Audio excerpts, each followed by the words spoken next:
Aluminum foil has a multitude of uses, from heating something up in the oven to keeping something cold in the fridge. But have you ever wondered how a huge block of solid aluminum gets transformed into a paper-thin sheet of foil?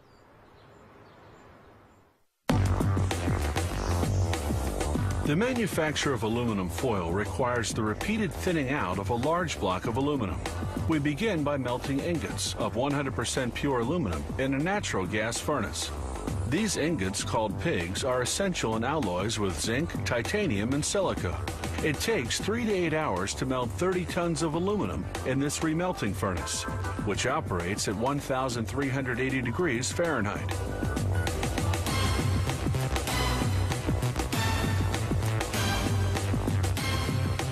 The fusion temperature of aluminum is 1,220 degrees Fahrenheit. A portion of aluminum is poured into this small mold to make a sample. Solidifying in just seconds, the sample allows for testing to verify the contents of the prepared alloy. This trough is used to transfer the aluminum from the remelting furnace to the tapping well. Molten aluminum runs in a movable trough located above the tapping well. At this stage, impurities are filtered out in special receptacles. The molds are cooled with water to accelerate the solidification of the molten aluminum. Ingots are unmolded and are ready for milling. Each ingot is massive, measuring 14 feet in length, 5 feet in width, and 18 inches thick. It weighs a whopping 8 tons, so it has to be handled by overhead cranes and placed on special plates.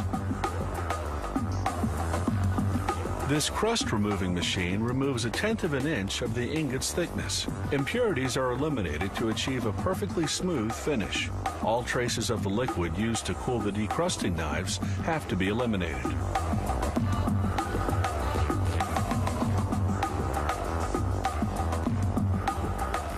The many steps in the thinning of the ingot begin.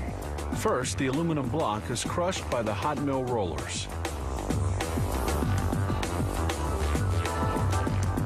Temperatures in the rollers are between 850 and 1,000 degrees Fahrenheit. Pressure on the ingot is continually verified by a technician. If the pressure is too great, the technician will lower it. The heat is so high that the ingot risks sticking to the mill's roller. To prevent this, everything is cooled with a liquid that's 95% water and 5% oil.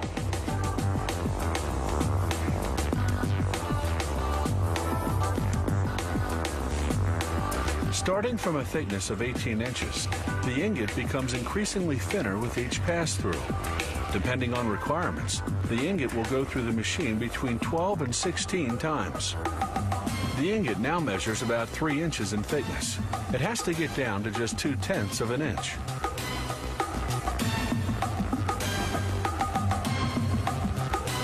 At this stage, the ingot is about 2 inches thick and measures almost 30 feet in length. This conveyor transports the plate during its milling stages.